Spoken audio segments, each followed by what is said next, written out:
I'd like to express my deep appreciation to the entire staff of the Mitchell Center for their extraordinary dedication and amazing teamwork in organizing this wonderful event.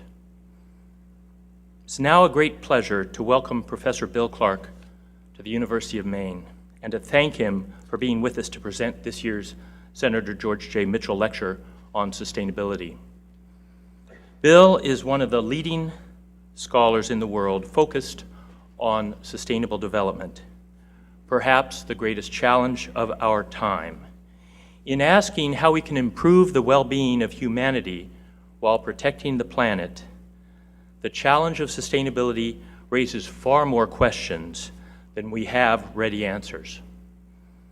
Regardless of whether these challenges involve how we live in cities and towns, how we get our food, water, and energy, or how we dispose of our wastes, they are definitely not simple problems, and they defy simple solutions.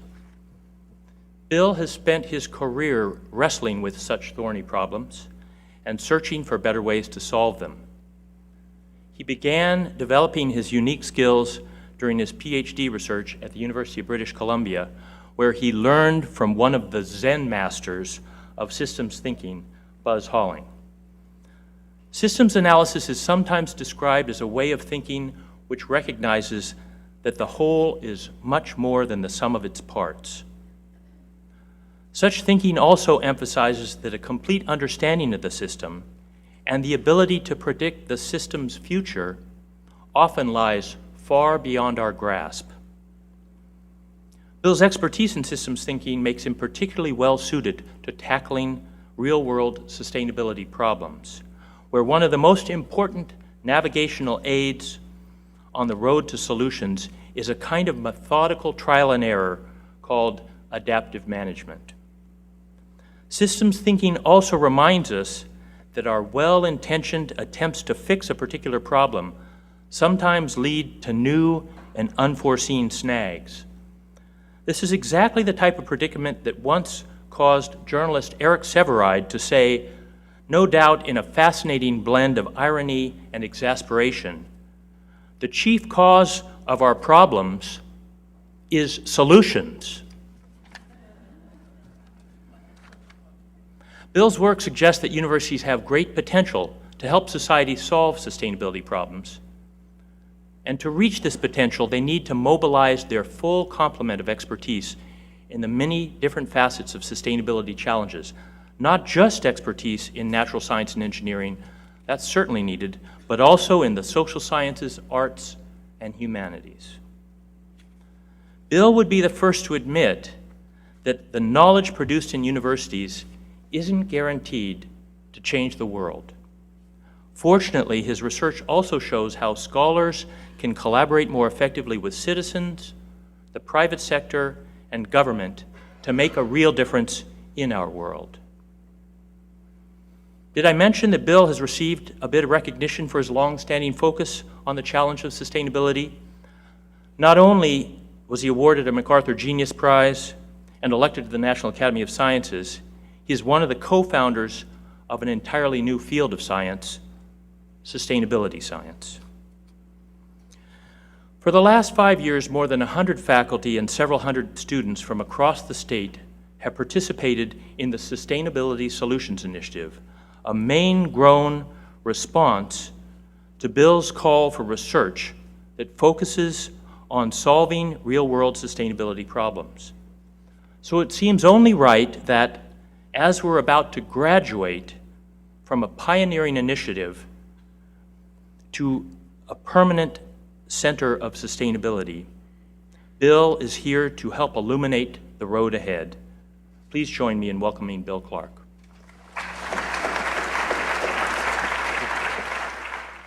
So thank you very much, David, President Hunter, Senator Mitchell, for both the honor and the opportunity to present the Senator George J. Mitchell Lecture on Sustainability.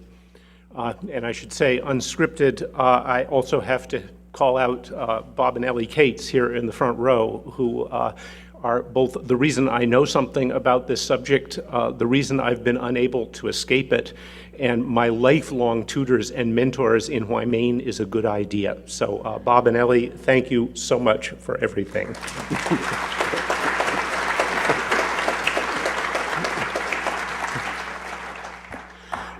As a teacher in a school of government, I'm also particularly glad, not to say awed, by the opportunity to be giving a lecture here in Maine, a state that, for reasons I still don't understand, has done far more than its share to give government a good name in the United States.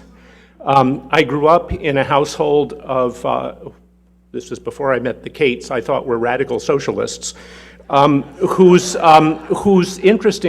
one comment as a politician I as a kid should pay attention to was Margaret Chase Smith, who, despite their own personal political leanings, was always their great hero for a person who knew the difference between position and fundamental values and expressed them courageously. As a college student, struggling with my interest in environmental science on the one hand, but my interest in changing the world on the other, Senator Ed Muskie, who appeared across my bows in a number of different fortuitous circumstances, showed that there were people coming from the other side, not my side of science, but the side of changing the world, who paid attention to science, who were interested in hearing about what we had to say, pushing us on its relevance to real people running real businesses, real jobs, having real grandchildren, and so on, lessons for which I will be forever grateful.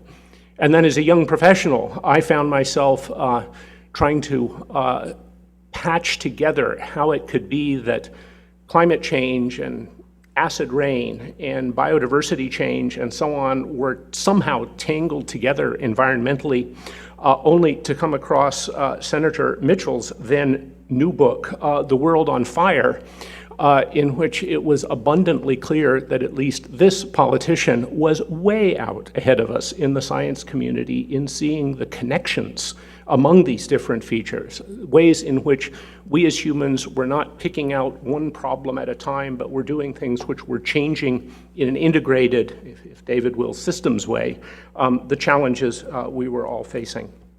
I'm grateful to all of them. I do realize that there are other distinguished politicians active even today in Maine, but given how close we are to an election, I will stop talking about them. So, that said, the real reason I'm actually here to talk about this subject reflects less on Maine's leading politicians and more on their leading pest, particularly the spruce budworm. Now, why?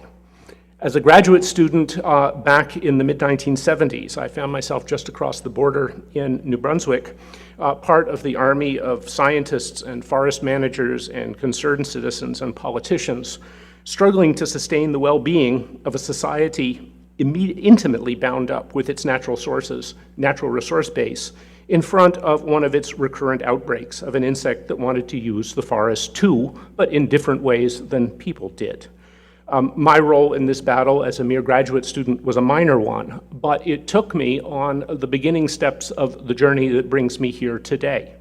I moved slowly, too slowly, from being somebody saying, the interesting thing here is what's causing this outbreak, to saying, no, the interesting thing here is why those wretched scientists in Maine are sowing confusion to us Canadians by measuring things with silly units like miles and Fahrenheit and bugs per square foot, which, as the junior guy in the team, my whole job, I thought some days was just translating those into English, Canadian English.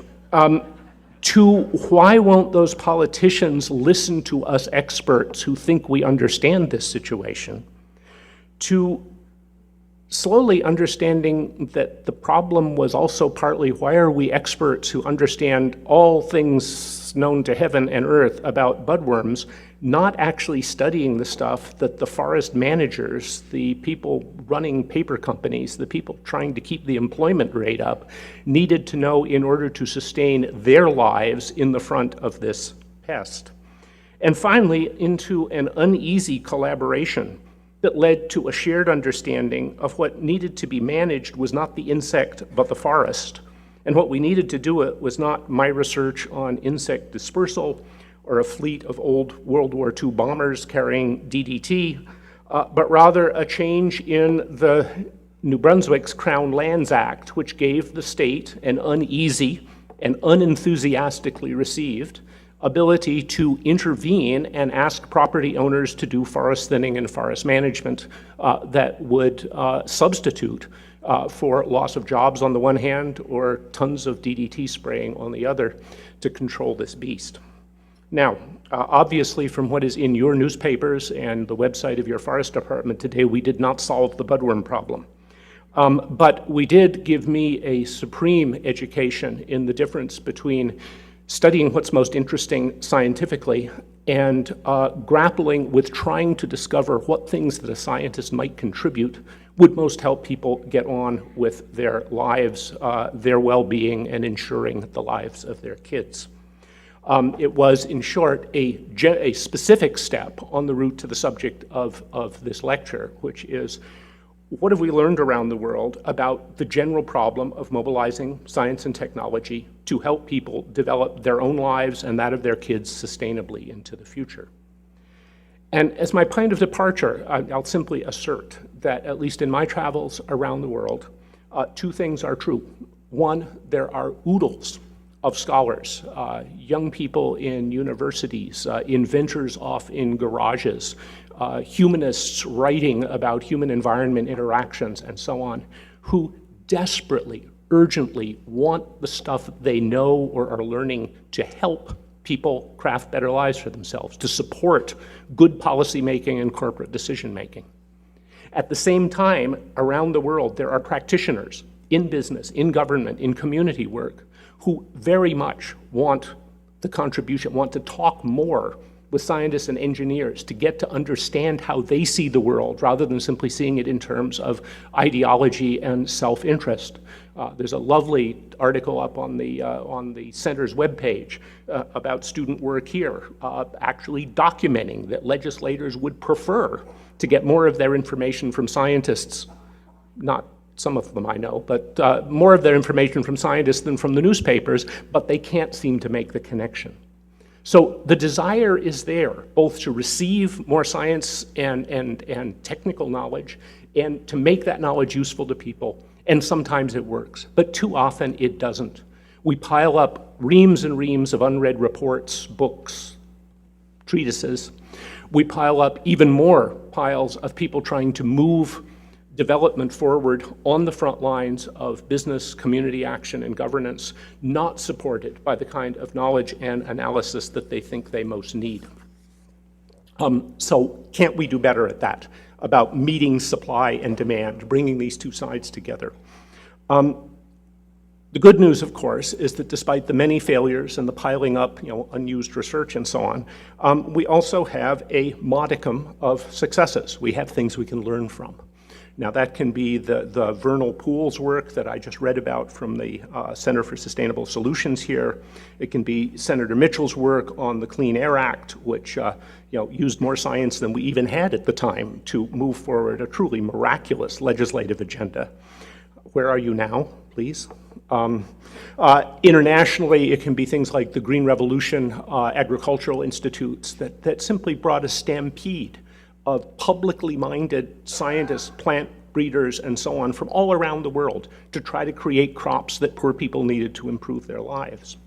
So I've been working with colleagues at the National Academy of Sciences over the past dozen years or so, trying to collect these successful examples of mobilizing science to really advance people's ability to shape the futures they want for themselves and their kids, and trying to extract from those some lessons as to it isn't a cookbook, it isn't that we know how to do this, but some properties that relatively successful efforts seem to share broadly, and therefore perhaps form a foundation on which any of us could base our next effort in our own community, in our own business, in our own government circles, to move on to the next step without making all of the mistakes of the past for ourselves. And I'll summarize those in four big deliveries in the course of this lecture. But before I begin, I simply want to be clear.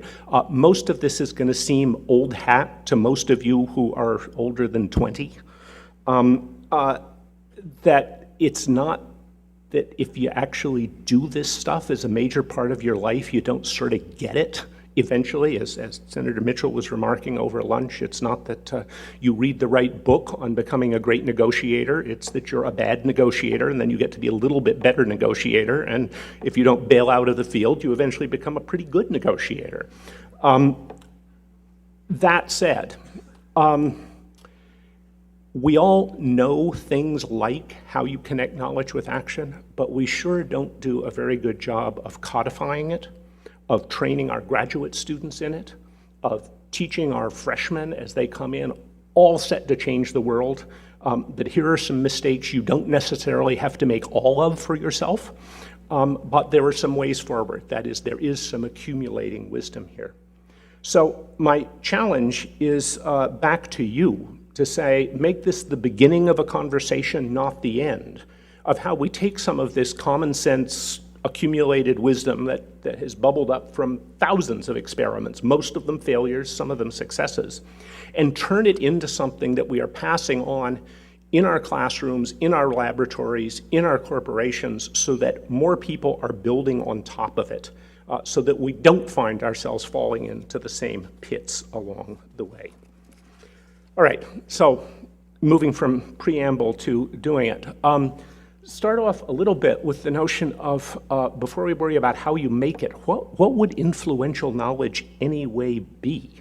I mean, for knowledge, I'm going to mean everything from the craft skill of how to be a good fisherman, to the technical knowledge of what your sensor tells you where the fish are today, to the knowledge embodied in the boat you run and the equipment you've got and so on. So it's this whole thing of formal, informal stuff from laboratories and so on and so on. Influential knowledge is harder. Now, there is some. I've been involved in efforts to get new harvest rules for budworm, of new ways of doing rice cultivation in low water, high human capacity areas, new cook stoves to limit deaths from indoor air pollution, even new Ebola vaccines. But I don't want to tell you so much about my cases as invite you to pause for just a minute and think of a really tough case in your own experience. One in which either as a potential user of technical information, you found it difficult to get it from people who ought to have it, or as a researcher, somebody who's discovered stuff or knows about things that you just cannot imagine why is not being picked up in practice by people in business, government, and so on. Think of a real case and use that as the reference point for making sense of, critiquing, or asking what you would add to the points that come. Only by doing that and making this your own am I going to make any sense at all. I think the stand and deliver line for me as an often purveyor of, let me show you this new harvesting technology, or this new fact about how to mess up budworms' ability to smell each other or something, is the following question. Why on earth would a person I don't know possibly trust my new knowledge or widget enough to change their behavior, especially when the health of their families, the survival of their business, their political career might well be on the line as a result of their change in behavior. And they know, as Senator Mitchell was pointing out in a meeting earlier today, at the end of the day, I'm going home, and they're not. They're going to live the problem. So what is it that would make this new widget or idea I'm turning over to them, I'm offering to them, something that they would trust enough to bet their very lives on it? This is a hard question. I'm not sure any of us know the answer, but in some pretty serious digging, I think what we've come up is in most cases such information, the widget I'm offering, needs to meet 3 criteria, not just one. Credibility, believability is the one that certainly any of us raised in a university framework recognize. It has to have gotten through peer review. It has to have been tested. FDA has to have recognized that it's effective and safe. And that surely matters. What we've discovered, though, is that by and large, that is not enough to get people to bet their lives and their kids on new knowledge. The new knowledge also has to be speaking to intensely felt needs that they have. You actually have to have figured out what their problem is rather than your problem. And it has to be legitimate in the sense, or fair, in the sense that they believe not only do you know what you're talking about, and you've listened hard to their problem, but you're not actually shilling for somebody else. You're not on someone else's side, dressing up an argument that they should change what they do simply to advance someone else's agenda, even as you masquerade as a scientist. And we've called this the saliency, credibility, legitimacy trilogy. And way to think about it is, I do some work in the developing world, so imagine that you're a village and you see on the other side of the river a community is actually built up, has some purchasing power, and if you could only get your agricultural goods over there, you would actually make a little bit of spare income. So you call in an expert, Bob Cates, for instance, and studies it, said, what should we do? And Cates finally says, you should build a bridge. And it's a bridge like this, and you could construct it this way, and trust me, it will stand up and it won't wash away, and that's the best thing for you to do. So the first thing you do is say, well, does this guy know anything about building bridges? And you ask around, and he's built other bridges before, and they haven't washed out in the first spring flood, so this is okay. Was he addressing your problem? Yeah, because this would actually be a way to get your goods across the river really quickly while they would get a good market price in the village. So he's hit credibility and he's hit saliency. And you're just about to sign on the dotted line and give him his huge consulting fee when you discover that his non-existent brother-in-law sells bridges for a living. Now, it's interesting. This doesn't mean he doesn't know how to build bridges. It doesn't mean that he's not solving your problem. But your willingness to bet the bank, I think for most of us, just went down considerably because it's not clear whether he's solving his brother-in-law's problem or yours. And I think one of the hardest lessons, certainly for me as a techie to learn, is that virtually anything we do in this sustainable development arena as technical knowledge producers is born political. It's trying to get people to change from doing one thing or another, and so it is not at all unreasonable that the people we're talking to should distrust us, should wonder whose side we're really on, and should demand of us some record of past accomplishment, demonstration of good faith, and so on, that bring us into the game. So, for me, the thing we're trying to produce is influential knowledge that is not only salient or relevant to the needs of the people we're trying to help, rather than our own visions of what they should want. It's credible not just to us, but to them by criteria they care about. And it has demonstrated some degree of legitimacy or fairness or regard to their own justified suspicions that we're actually working for someone else. So how do we accomplish that? Four sets of things that I think have bubbled up as fairly effective a good bit of the time. The first is that efforts to mobilize knowledge for sustainable development in ways that are influential almost always turn out to be strongly collaborative exercises. So what's the problem here? The problem is that too often the alternative is mutual incomprehension. The scientists and technical people don't really understand what the fishermen or the foresters or the family worried about health effects of insecticide spraying really haven't taken the trouble to find out what their concerns and hopes and fears are about.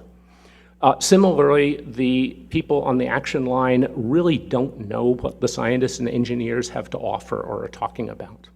And that non-dialogue can go on forever with very bad effects. We've seen it in the huge amount invested in cook stoves around the world over the last 10 years. Indoor air pollution from cook stoves kills huge numbers of kids, mostly kids and women. Sensible people have come in to design more efficient cook stoves and gotten them to burn cleaner and so on, without ever figuring out how many things people in much of the developing world use cook stoves for. One of them is to deliver the right heat to cook the foods they cook, rather than just any heat. One is often to use the smoke to kill off things scurrying around in the rafters that you don't want scurrying around. And on and on and on. My most ignominious encounter with this was working in a village in Kenya that I had just come into and was looking at their windows, which, as some of you know, they are really, really small. I said, well, why don't you build bigger windows? Because the smoke would go out. And they just turned to me with this pitying, kind look and said, yes, but the leopards would come in. I was not solving their problem. I was solving my problem. And we can do this. Neglected crops, 50% of the world's food comes from 3 crops. There are 12,000 crops or so out there that might have R&D put into them to work better, to deliver nutritious, drought-resistant, food under lots of circumstances. We don't do it because we're not listening to people's needs on the ground. Obvious, sure, but like I'm sure several of you, I was struck by an article in the New York Times a few weeks back that was heralding this wonderful new innovation laboratory at one of our more prestigious technical universities that will remain nameless since someone's taping this, which trumpeted the amazing fact that when they had gotten their engineers to actually go out into the community and talk to the people whose problems they were trying to solve, rather than solve them from their benches in the school, imagining what those problems were, not only did they get more solutions, but they got the students vastly more interested in what was going on. This is an elite teaching university. Surprise. So what do? The prescription is, of course, to get away from old models of one-way technology transfer. We know the problem, we know the answer, just do what we tell you. Getting away from approaches to science communication, sorry, my lunch companions, which really amount to yelling louder and using simpler words to convey exactly the same one-directional message. Learning to listen instead of to talk. Collaborative efforts, in short, in which producers of knowledge and users of knowledge learn to listen to one another, talk back and forth, negotiating not only what the problem is, but what kind of evidence would make sense to you, what would you find convincing, and crucially, who gets to make the choice and recommendation at the end of the day. We've had many examples. The one I saw here looking at these accomplishments in Maine of late is this Maine Futures Community Mapper, which seems to have engaged every imaginable interest group in the state in beginning to build some shared visions of alternative futures for Maine. I've been involved in things like it in Africa. They're really impressive.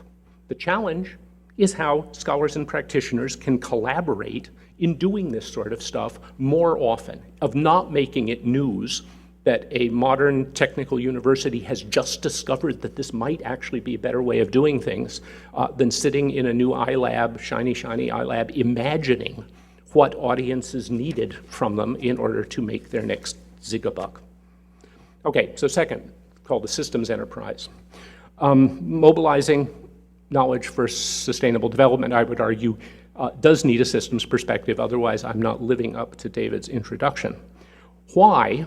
Because the way we as a techie community, unless we work for a really big vertically organized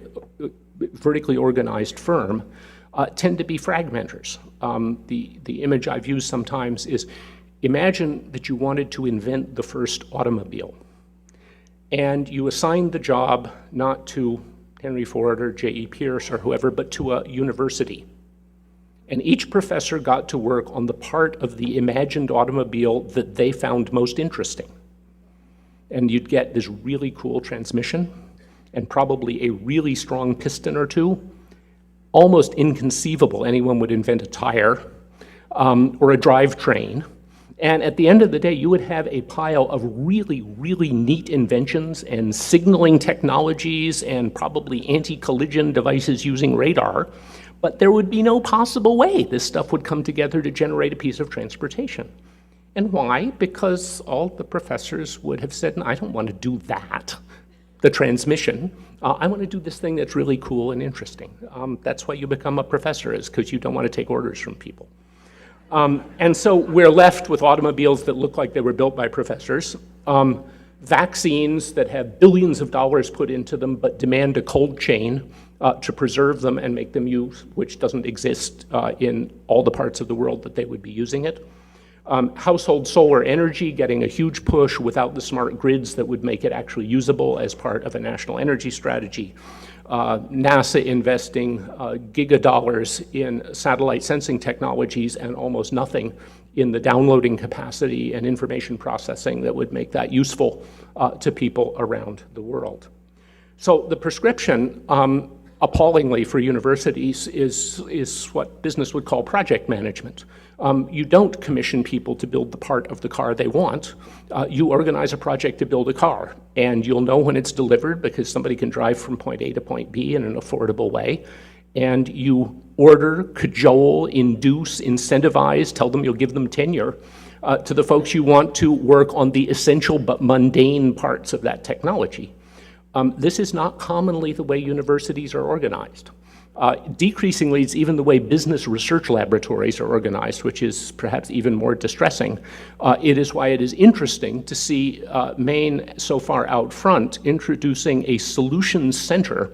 And I think the superb challenge of that is going to be how well you can assemble and sustain teams that are doing not only the really interesting stuff, but the mundane connectivity. Now, it can be done. The Global Fund for AIDS, TB, and Malaria that has been working in the health sector over the last decade came pretty close to pulling this off in that arena with a huge set of increases in what we're delivering on the ground. In the United States, the National Oceanic and Atmospheric Administration, whose administrator you had here last year, did this utterly brilliant set of things that, having discovered that they just had the new computers that would let, computers and sensor arrays, that would let you do an 18-month ahead forecast of when one of these El Nino type events was very likely to change your rainfall and storminess, that they recognized, unlike many before them, that if they simply stopped there and improve the next 2 or 3 or 5% in the prediction capacity of these just astounding sets of data arrays and computers, it would only be useful to a tiny fraction of very wealthy corporations and countries.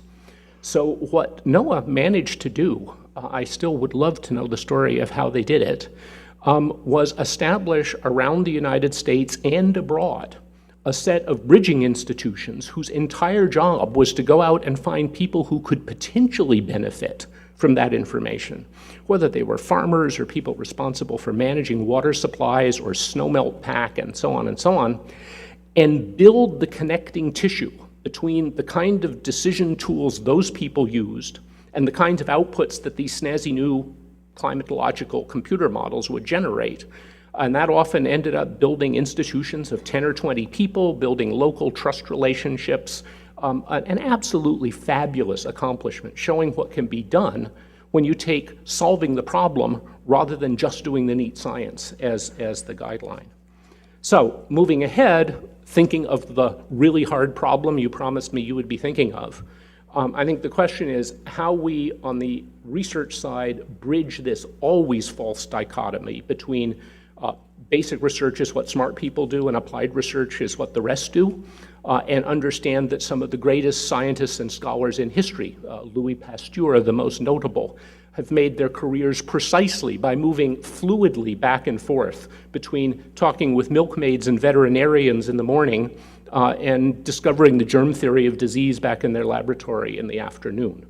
We universities are among the worst offenders, along with our funding sources, in keeping that dichotomy there, which has neither historical nor instrumental roots and excuses to it.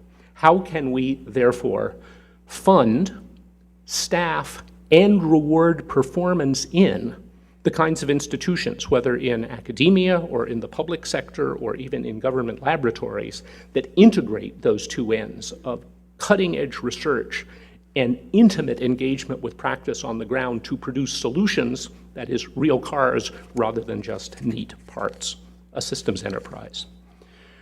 Third piece is doing this job right turns out to be an adaptive enterprise. As was stressed in my introduction, I think one of the things any of us have worked in the world, this is why I said this wouldn't be news to you, is that we're not very good at predicting what's going to happen when we throw a new technology or a new policy into play in the world. They never work out the way they were supposed to. That's not to say we shouldn't do them or we shouldn't try to do forward assessments and views. It says that we just don't get it right. And therefore, the systems we design have to be ones not that are built around getting answers, but ones that are built around helping us to learn faster and faster what works, what would have to be adjusted, what gets thrown out, and so on. And we do a bunch of things that are just backwards from that. Part of it is risk aversion, a very individual psychology grounded stuff, but one we then enforce in most of our institutions, which says only do the safe stuff, guarantee success. Colleague of mine working in a good industrial research lab said that he would have fired any teams in his group that had success rates of higher than 30% in the technology development they did. For those of you in academia, any of you who have a less than 30% success rate in your NSF research, who's going to tell NSF? I mean, this is not what we reward. This is not what you would brag about in your promotion regime. I will dare say even this is not what you brag about on the floor of the Senate, telling people how many bills you have put forward that have tanked because you didn't get it right. It's also a matter of hubris. So we don't take risks. The things we do, we just dig in and insist that they must have been successes and ought to persist forever. And obviously, a current main example is in which you're out actually ahead of the rest of us, is discovering that many of these dams that we put in place in an earlier era to do perfectly good things would have been better if they had had an instruction manual for taking them apart, a drain attached, and any number of things that said the fact that a dam is a good thing now and here doesn't mean it will always be one. As we think forward with big new energy technology systems, to pay more attention to the ones we might want to decommission and take apart someday, and the ones we wouldn't, and which score better on those grounds, not just on the grounds of 2% better on the kilowatt hour costs. And to recognize finally that I'm grading into my last topic, but that often what we face in this world of trying to get information to policymakers and decision makers in a useful way is a world which many natural scientists and engineers find hard to imagine, but one in which people are actually feeding disinformation and lying about things on purpose, trying to stop the spread of useful knowledge rather than promote it. I have many examples from many things I've done, but in order to keep this definitely American but non-Maine focused, I will simply cite the wonderful action of the North Carolina legislature in prohibiting state planners from using any information on anticipated sea level rise in any planning that they do. The problem these guys face isn't how do I talk about sea level rise, what's the confidence in my numbers? It's that they're forbidden by law from telling people that if you build this thing on the coast, it's going to be underwater in 10 years. Now, whose interests are being served there, you might ask? You would probably get the answer.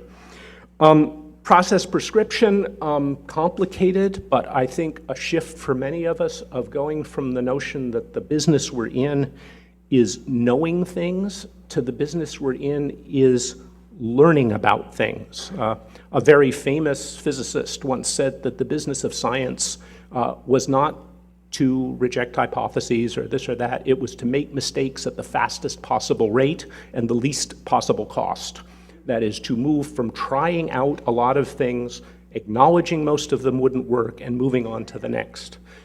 Most of our research labs, most of our universities, most of our tenure and promotion procedures simply do not work that way. And yet, we build them, we can change them. So why aren't we changing them? Challenge, how can we, in essence, move into this adaptive management realm? Okay, the last piece of venture, since those were so easy, understanding, many of us went into science and engineering because politics was too scary or nasty or mean, and we knew that all scientists and engineers were nice, so it would be okay. And what it does is mean that there is a very strong technocratic bias. Maybe that's an oxymoron. To what we do. We're involved in just the facts. Okay? You put them on the table, and if the state legislator says you can't consider them, that's their problem, not yours. Well, the fact is that if we're doing science that matters, and certainly in sustainable development it matters, it's about whether our kids have a future or not, almost all the knowledge we foster into that situation is born political. That is, it's going to be a chip in the greatest redistribution agenda the world has ever seen. Sustainable development at its core is a redistribution agenda. It's saying, are we benefiting in the present at the cost of future generations? And if so, too much? Should we change that? It's saying, are we benefiting here by shipping our dirty industry overseas? If so, should we change that? Facts brought onto that table are weapons in the most intense political arguments you can imagine. And so we, the chickens bringing the technical bits to the table, should hardly be surprised when we're attacked, not because our p-values were wrong, but because people just don't like the political implications of the facts that we're bringing to the table. They suspect we may be shilling for the enemy, whoever their particular enemy is. And we see this happening over and over again. We see it in, I read a little bit about forest certification, obviously a purely technical issue here in Maine. We should just want the best certification scheme. And I see people are having almost up to duels at sunrise over which certification technical scheme is best. It's obviously an issue of which benefits whom. And one could go on and on with the list. What we need to be doing, I would say, is even in the most obscure and theoretical sciences, is convincing our folks, ourselves, that if we want to play in the real world, we need to be reflexive about the power implications, about the taking sides involved. The minute we pick to study this problem rather than that problem, the minute we pick to take this evidence as definitive rather than that one, and certainly when we pick, as we often have to, whose case are we going to advocate for and who we aren't. That is the world we are in. It's not the world we're trained for. It may not have been what we went into science and technology looking for, but it's a world we're in, and it's a world that we do not get equipped to cope with in even a remotely professional and moral way without just having horrible sleepless nights and wondering what you've done wrong and so on. We ought to be able to do a little better than that. I think the crucial role for universities, even in this country, certainly around much of the developing world, is one needs safe spaces in which scientists and engineers can actually do the work that through all this other collaborative stuff and so on, they have judged to be as close as they can contribute to the public interest without fear that they are going to be sacked or have their careers terminated or never be given a grant again or kill their tenure possibilities. Can the Maine Center for Sustainable Solutions be that? Too early to tell, but that's the challenge we've got out there. Around much of the rest of the world, these are often literally safe spaces. They are where some of the International Agricultural Research System institutes co-appoint really quite brilliant researchers technically working for the government in the countries they serve.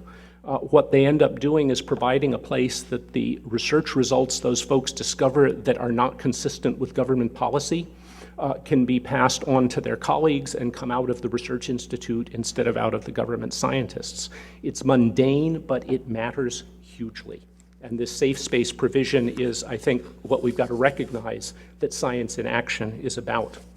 So, how do we do all this? We try to accomplish all this stuff. People who have heard me talk before know that at this stage I would usually close off with an argument which is dear to my heart. It's where a lot of my own research sits. And it's about what I and my colleagues have called the critical role of boundary work. That is, of individuals and institutions who are willing to live a good part of their life in the uncomfortable interstices between bench researchers and people on the front lines of development, whether that's families or corporations or government leaders, to work back and forth trying to get these conversations going, trying to push for adaptive, error-prone approaches rather than fixed, locked in stone ones, and so on down my list. And what we find is that these folks that I have called boundary spanners, both organizationally, and we've had some, the Office of Naval Research was in US history a classic one of these that spent its entire career connecting boat drivers with hydrodynamicists at Columbia University and the like to amazing results. It's what many of the international agricultural and health research institutes do. The weird thing is these are entirely vulnerable positions. There's no organization chart I've ever seen that has a position for boundary spanners on it. You're not quite liked by people on either side because you're neither quite the techie or quite the hardline political or business leader. You're always the first to go, every institution I've ever seen, when budgets get tight, because they say, well, geez, we don't really need that, that's a luxury.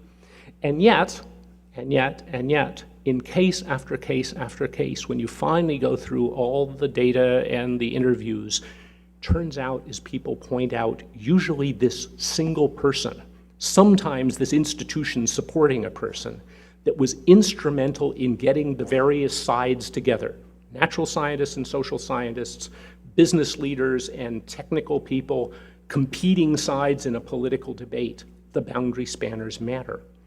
So the reason I'm not ending it that way is because, of course, in preparation for this thing, I read not only Senator Mitchell's World on Fire, which I had known as a mere child, but also his subsequent work, and was attracted more and more to his descriptions of what he and even more others have called the role of shuttle diplomacy, the essential character of people who are willing to spend immense amounts of their time, energy, health, credibility, doing the hard work of moving back between people whose natural tendency isn't to listen to one another, to talk with instead of at one another, to look for cooperative or joint solutions, and to help them find those partnerships for themselves. That, which I call boundary spanning, but I think I will henceforth call shuttle diplomacy role, I think is really where many of us with ambitions to be techies who matter end up finding ourselves. We are trying to make good things happen, and it turns out that we have to do that by living in a bunch of different worlds and universes that we only partly understand. We're sort of like Molière's bourgeois gentilhomme, in that we find we've been speaking prose all our lives. The name of the prose is shuttle diplomacy. It's time we turn over the podium to learn from the master, which I very much look forward to. Thank you, Senator Mitchell. Thank you. We're going to take some time for a few questions, and we have a couple people, Bridie and Brett, in the audience with microphones. Because this is being recorded, please let them know you'd like to ask a question, and they'll come to you so your question will be recorded.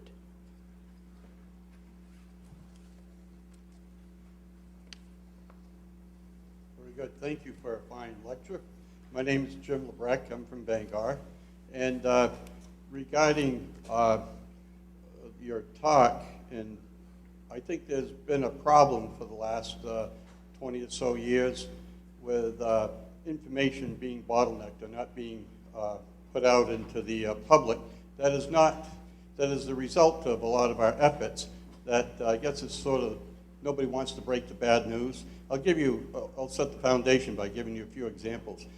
Small windmills that they were selling for homes and businesses, $16,000. Looking at the actual output of these over time, puts out less than 500 kilowatt hours a year. It takes 876 kilowatt hours a year to run a 100-watt light bulb. And so $16,000 of hopes and policies and tax credits and a lot of political push behind it.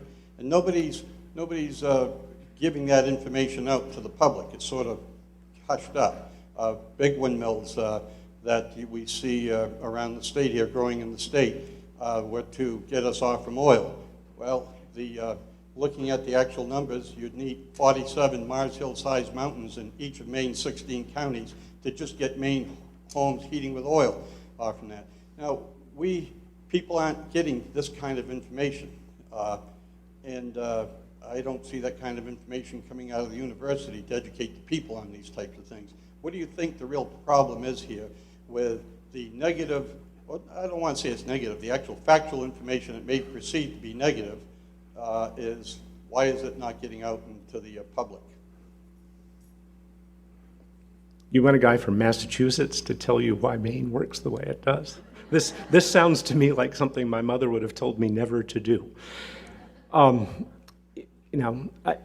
think without pretending to know the situation in Maine, the way I would think of something like this is the current energy system is so stacked with past subsidies, and I don't even say that in a bad way. We built oil lines, we built railroads to move coal and so on. Totally sensible thing to do.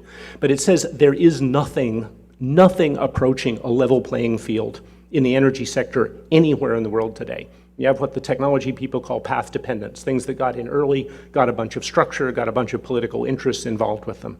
So my starting point would simply be if we want to change the energy structure, which we bloody well better, if we don't want to cook ourselves and maybe poison ourselves first, we've got to do, we are going to have to be incredibly open to trying out bunches of stuff, most of which won't work, and the vast majority of which won't look anywhere nearly as good as the stuff that is already there benefiting from the subsidies and history we have. So I'm not giving a brief for or against any of these technologies you have, but in trying to break the mold against sets of technologies that have long histories, I do think, because we're so bad at forecasting what's going to work and what hasn't, a society has to be pretty tolerant of trying out lots of stuff and taking a somewhat long view on whether what starts out as a really inefficient thing will then lead to improvements that get better.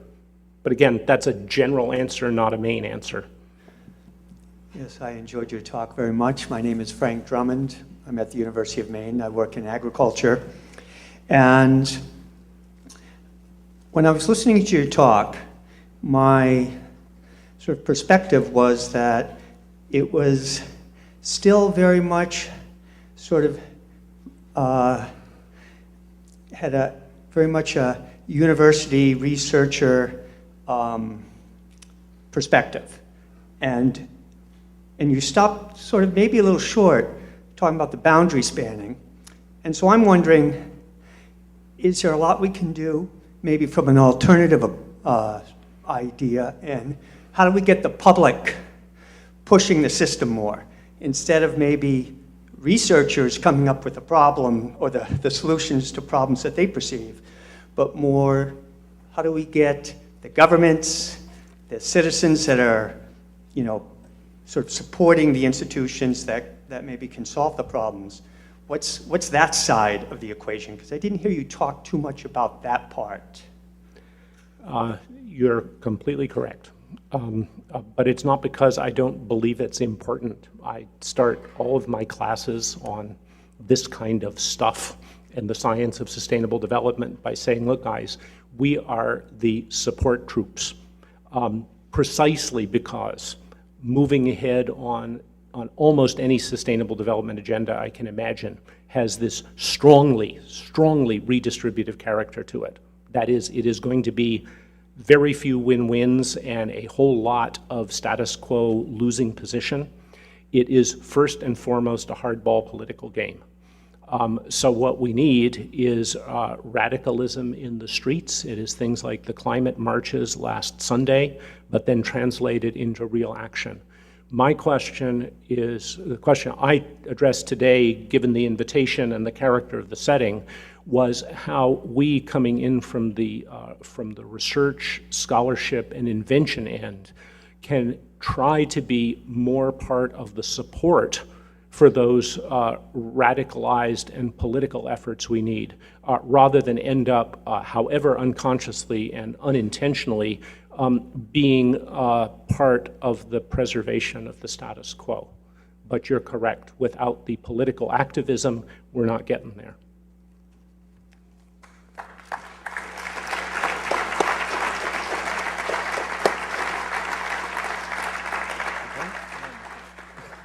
So to honor Bill, we're giving him a traditional Wabanaki brown ash and sweetgrass basket woven by Penobscot Indian master basket weaver Pam Outdoosis Little Pathway Cunningham.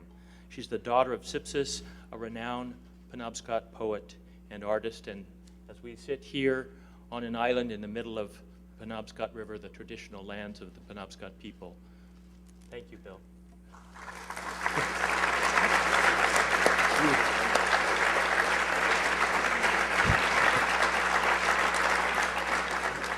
You can have no idea how welcome this is. The corners of my stairwells at home are punctuated with baskets from various groups across the western coast of North America and the southeast, where I've spent time, and I can only say this will have great company and will enrich the neighborhood. Thank you so much.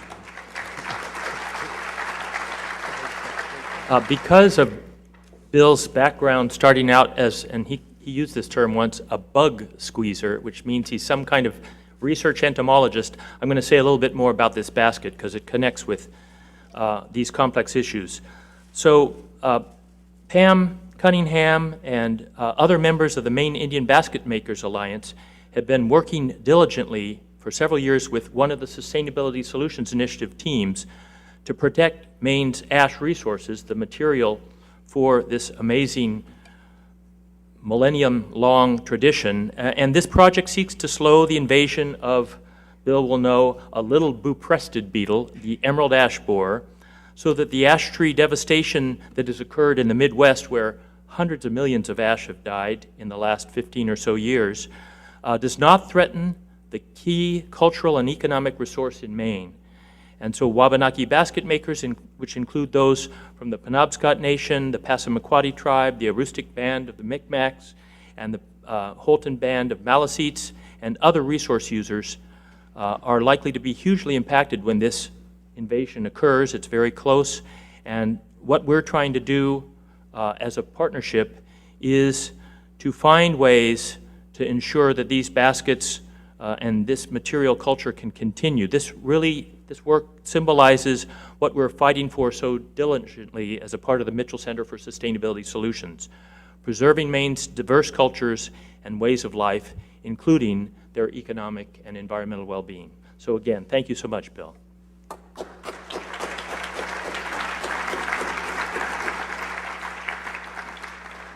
It's now my great pleasure to welcome President Susan Hunter to the podium and express my deep appreciation for her extraordinary dedication, collaborative spirit, and principled leadership in this pivotal time in UMaine's history. President Hunter.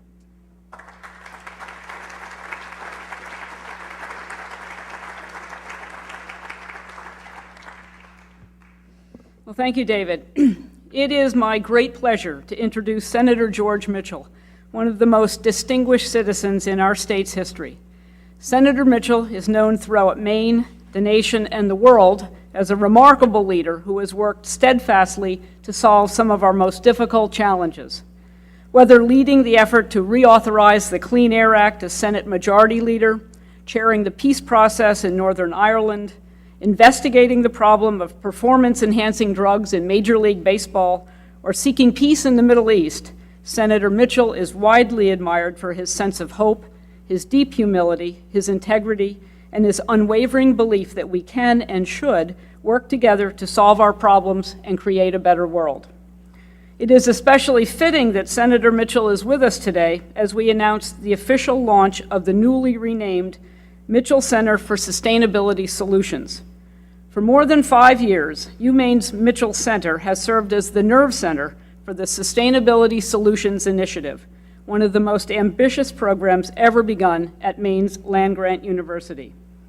Supported in part by a $20 million grant from the National Science Foundation's EPSCoR program, This experimental initiative has blazed new trails in finding solutions to problems that require an ability to reconcile intersecting environmental, social, and economic concerns. Today, I am happy to report that this novel institutional initiative has been a great success. Indeed, by creating a permanent Mitchell Center for Sustainability Solutions, we are celebrating the fact that UMaine has emerged as a national and international leader in tackling the kinds of complex problems that Senator Mitchell has worked on throughout his long and extraordinary career. Problems that require collaboration, persistence, flexibility, and an unwavering commitment to public service. By demonstrating how universities and colleges can build strong partnerships with communities, create nimble, interdisciplinary teams that draw on the diverse expertise of faculty and students, and focus on linking knowledge with action, we seek to follow Senator Mitchell's example, in this case by showing how higher education can make a difference in a world filled with enormous challenges as well as great opportunities. So I want to thank Senator Mitchell for serving as a wonderful role model and source of inspiration for this work, and emphasize how committed we are and have been to ensuring the long-term success of the Mitchell Center. Now, please join me in welcoming a world statesman, an extraordinary American, a true Blue Mainer, and a great source of inspiration for the Mitchell Center for Sustainability Solutions, Senator George Mitchell.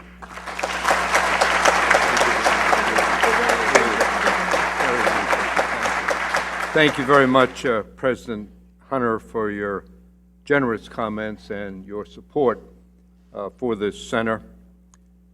Thank you, ladies and gentlemen, for your presence here today and for your warm response.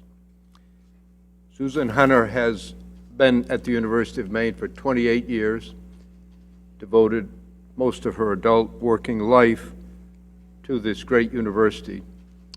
And I believe I speak for the vast majority of students, faculty, alumni, and others in saying how pleased we are that someone who knows, works with, understands this institution, this community, and this state has assumed the leadership of an institution that is so central to our state's future. So please join me in expressing our support and gratitude for Susan Hunter.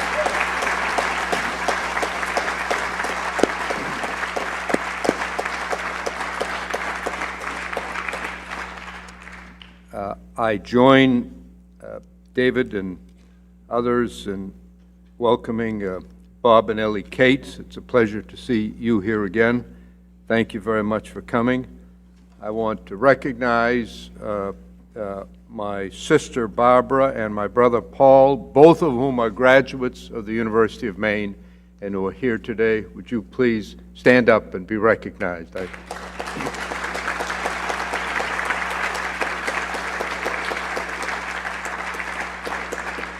As some of you may know, there is a batting pavilion, baseball batting pavilion at the field house that is named after my brother Paul, because he was a great baseball player here at the University of Maine. If any of you doubt it and you have 6 hours, you can ask him about it. Susan mentioned me as a role model, and earlier this morning I had several meetings with different groups, students and faculty, and one student said to me, "You're really a role model for me." I want to tell the students, I think my brother Paul should be the role model. Now here he's got this batting pavilion named after him. How did that happen? Well, he has a place in the history of baseball that no one else has ever achieved. While in high school, in one game, he hit 2 triples, very rare. On both occasions, he was picked off third base by the pitcher. That's never happened in any major league, college, or high school game that's on record. He got so much publicity out of that that he was recruited to come to the University of Maine and play baseball, and he ended up with a pavilion named after him. So I say to you students, we're all human. We all make mistakes. We all do dumb things. The challenge in life is to transfer a dumb thing into a success, the way my brother Paul did in his baseball career. So thank you, Paul, for the inspiration you've provided to all of us. I admire and appreciate Bill Clark's career-long effort to mobilize scientists, decision makers, and others in the increasingly urgent search for solutions to problems at the intersection of the environment and the economy. We're very grateful to Bill for coming up here from Boston to speak to us, but I told him that there is a long history of relationship between Maine and Massachusetts, much of which many people don't fully comprehend. For example, he, like others from Boston, think that Maine used to be part of Massachusetts. We, of course, know better that Massachusetts used to be part of Maine. And once they achieved a little maturity, we were pleased to set them off on their own. And we're proud of what they have accomplished since they've been independent. So please give our best regards to the former colonists in Boston when you return.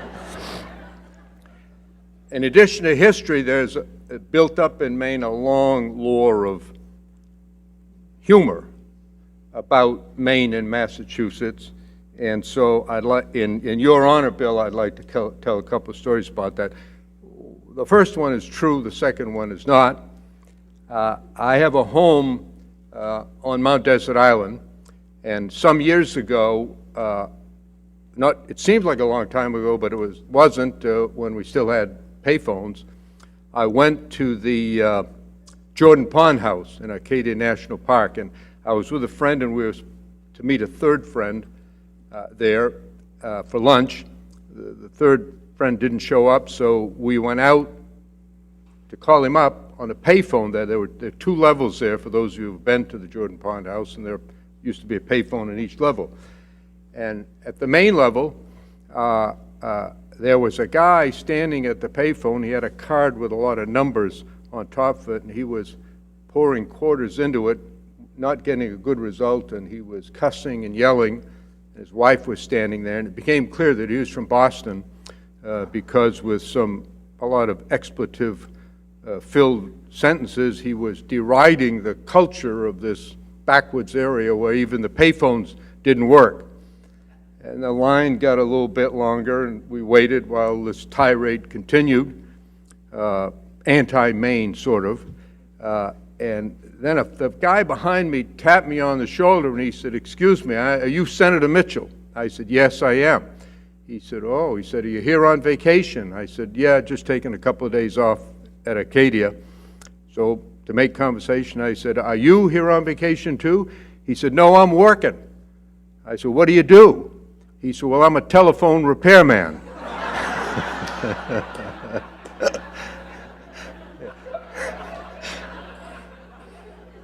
Took a while for that to register with me. And he said, "When that guy from Boston runs out of quarters, I'm going to fix that phone."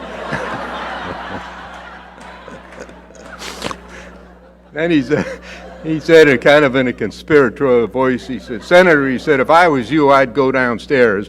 He said, "because they got a payphone there, and I know it's working because I just fixed it." So I went downstairs and made my call, and he eventually got to fix that one. Now, one other story. This has to do specifically with Cambridge and Harvard. Back in the Depression, a couple of young guys graduated from Harvard, and of course, they had a Harvard degree, but jobs were tough, so they couldn't find work.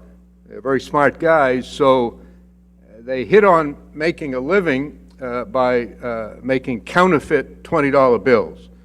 They had an old machine that they fixed up that cranked out $20 bills, and they had a pretty nice living. And one day the machine malfunctioned, and it produced a group of $18 bills.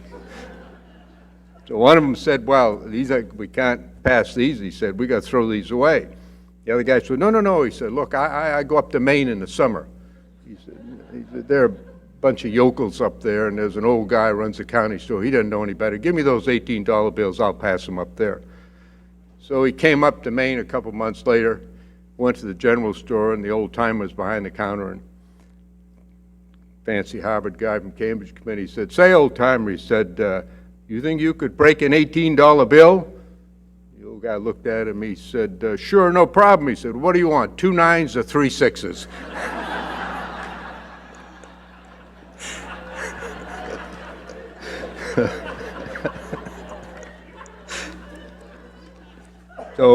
So remember that, Bill. Well, let me say a few serious words. Beginning at a very young age, I and my brothers and my sister experienced firsthand the challenges of reconciling economic development and environmental protection. We grew up in Waterville directly on the banks of the Kennebec River, which then was the source of power for some of the textile mills in which my mother worked. It was also the source of enormous pollution.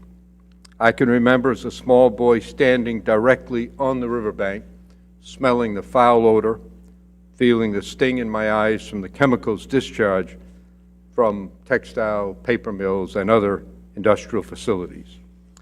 Later, I gained a deeper appreciation for this tension when, in my late 20s, I joined the Senate staff of the greatest environmental legislator in American history, Maine's own Ed Muskie.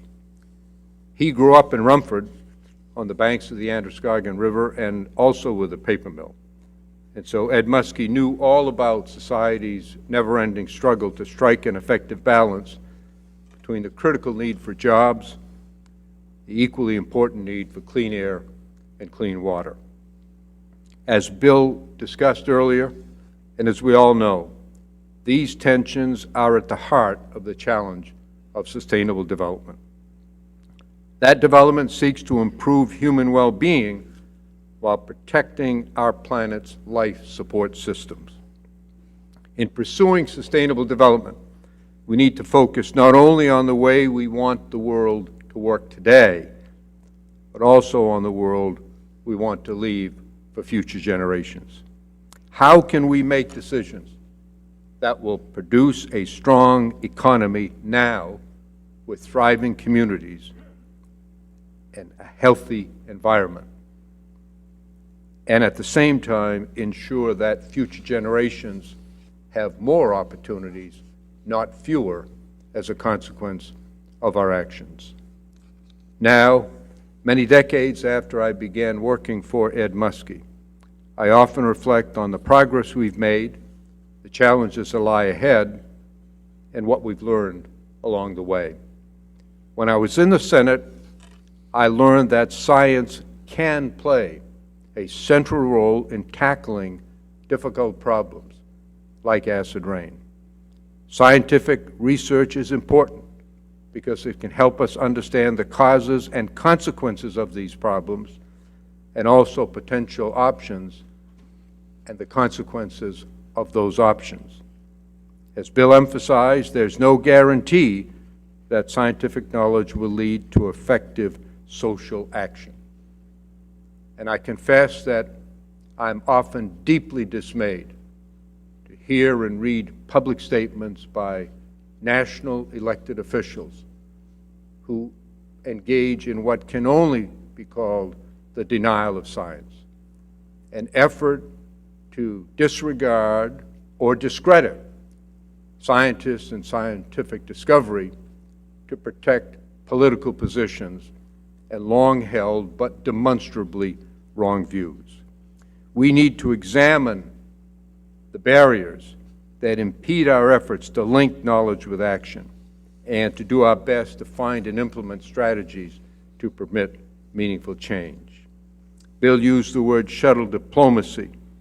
I've spent a lot of time working that way, whether dealing with problems as Senate Majority Leader, in conflict resolution in Northern Ireland or the Middle East, or right here in Maine. I tried hard to understand and overcome the barriers that arise in situations where the solution requires many individuals and institutions with different and competing views to find a way to work together. This requires an extraordinary commitment to listening to the strong and deeply held views of men and women, to understand their real concerns, their true objections, and to try to find common ground. It also requires a lot of patience. Sometimes you have to ignore the naysayers.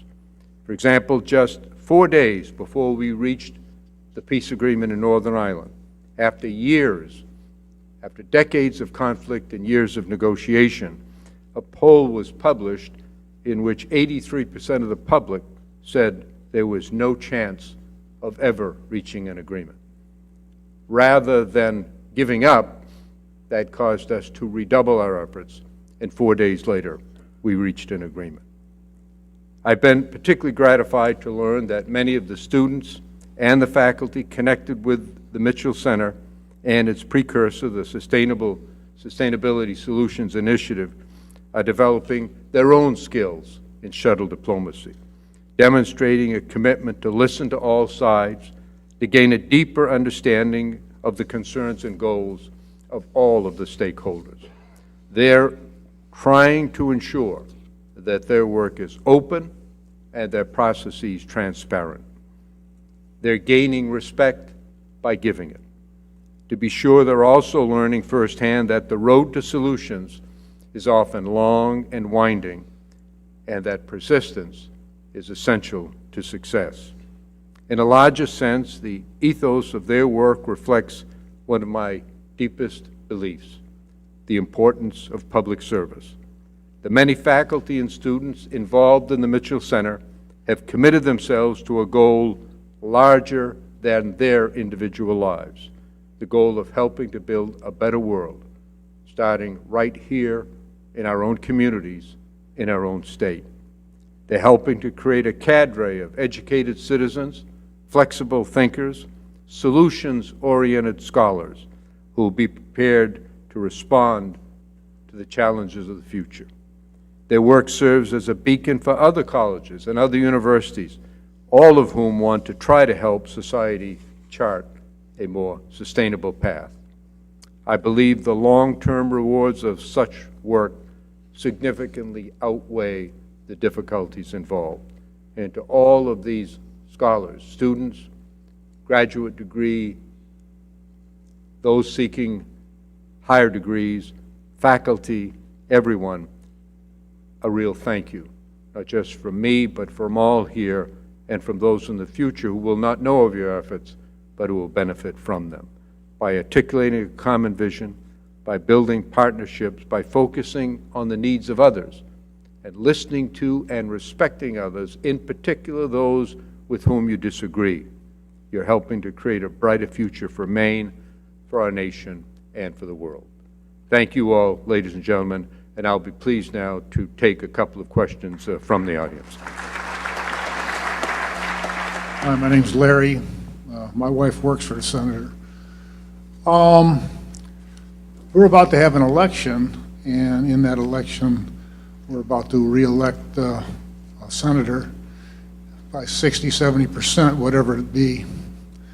And my fear is she's going to go back when Republicans take over, and she's going to put Senator Mitchell, the senator from Cole, in charge of the Senate. And she'll put Senator Imhoff, the senator from Oklahoma, in charge of science. Senator Imhoff totally denies the existence of science, even though he's a doctor. How do you stop that sort of thing? You know, unless you follow what Miss Snow does, or excuse me, what Miss Collins does, how are you going to know that she's going to do these things and the implications of what they are, and how do you fight it? Thank you. Well, I'll make some comments, but I want to say in advance that we've tried hard over the years to make this a nonpartisan program and a nonpartisan event. I'm going to leave here and go to a partisan event where I will express myself more fully than I will here now. but I don't want to get into the habit of making politically based statements at these events, because I think it would lose some of its attraction and broad appeal, and maybe get the university in a situation they don't want to be in. The answer is, of course, that you cannot know in advance what a person is going to do in or out of politics. And every day we make assessments about individuals in our families, at our work, in the political process and others, about the extent to which we have confidence and trust in the words spoken to us, either directly or indirectly through the media, and we assess them based upon the totality of our knowledge and the context in which they're made. I do think that there is a difference between the political parties, and people tend to generally line up behind those parties whose values are closer to the individuals than the other. We make value judgments of that type in the political process. And we also, of course, need to include in our consideration the context in which our decisions are made. And one of those concerns is the one you expressed, control of the Senate, and what will be the consequence of that in terms of the environment and environmental protection. It's a very serious matter, and each individual must make his or her own decision, but you've no doubt called attention to a problem that arises when we elect individuals in large part based upon their own qualities, but also have to take into account the context in which they operate and the indirect consequences of their election. So I won't go any further than that now for fear of crossing a line that I really prefer not to cross in this context. I'm Nancy from Massachusetts and Maine. I'd like to know your opinion of climate warming that's been debated so between the Dems and the Republicans. Yeah, what's your question? What is your opinion, your personal opinion on climate warming? Yes.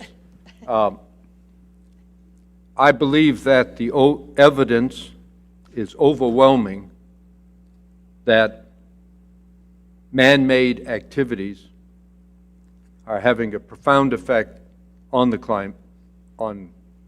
climate globally, with potentially catastrophic consequences for human beings all over the world. While it is no doubt true that the scientific consensus is just that, a consensus, not unanimous, while there are and will remain deniers who insist that the evidence be unanimous,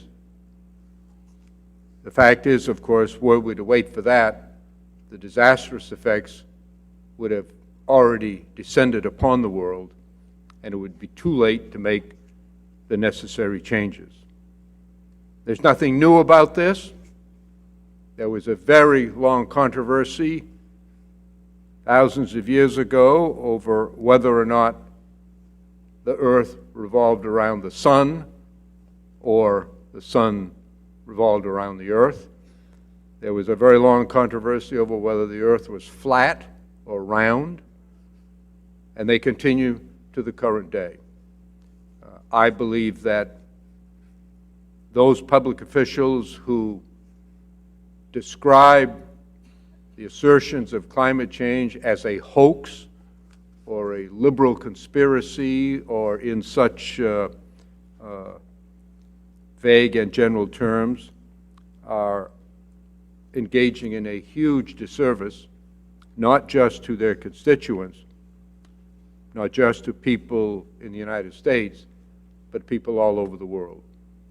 It represents one of the greatest threats to the future of humanity in all of known human history, and it requires a great deal more effort and leadership than has been the case to date.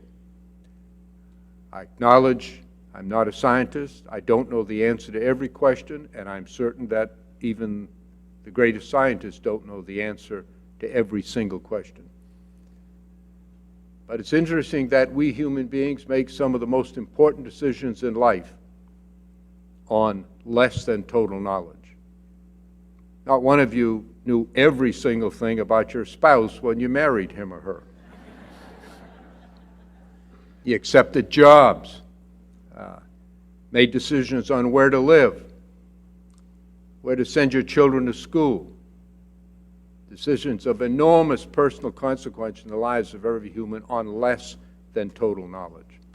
And so this so-called standard that there has to be unanimity, that every single question must be answered with finality and certainty before we can take the first step to approve it, is like a guy saying that if someone attacks me, I can't defend, and he holds up a big knife and he threatens me, that I can't defend myself until the knife is in me, and then I'm certain of what his intention is. I think that common sense, reasonable judgment tells you that we do not have to wait until climate change reaches a point of irreversibility and future generations suffer catastrophic consequences because of our failure of will, or worse still, our obligation to interests whose desire is to maintain the status quo. Change in human affairs is inevitable. Change has always occurred. Change has always been feared by humans. But we've demonstrated a remarkable ability to adapt, to meet challenges, particularly in our own country. And I'll just close by saying that every one of us, and I believe this deeply, has an obligation to our children, our grandchildren, and well into the future to do what we can to act now in a political context to try to deal with the issue and to take into account when we engage in the democratic process of the necessity of having people in public positions who do not engage in what I regard as an incredibly short-sighted and wrong-headed denial of science with respect to climate change and global warming. Other than that, I have no opinion. Thank you all very much. To thank Senator Mitchell, not nearly as much as I'd like to, I just want to present him with this spalted bowl, turn bowl of spalted maple by a Maine artist, George Partal, who's also, in his day job, orthopedic trauma surgeon at Eastern Maine Medical Center. Thank you, Senator Mitchell. That's nice. Thank you all very much. Thank you, David. On behalf of the UMaine community and the entire team of the sustainability faculty and students who've been working together for the last 5 years, I want to express my deep appreciation to Professor Clark and Senator Mitchell for sharing their powerful visions and hopes for the future. I know they've given us great food for thought. And speaking of food, I hope you'll join us about 100 yards that way, down in the grand foyer of the Collins Center for our reception. Once again, please join me in thanking Professor Clark and Senator Mitchell.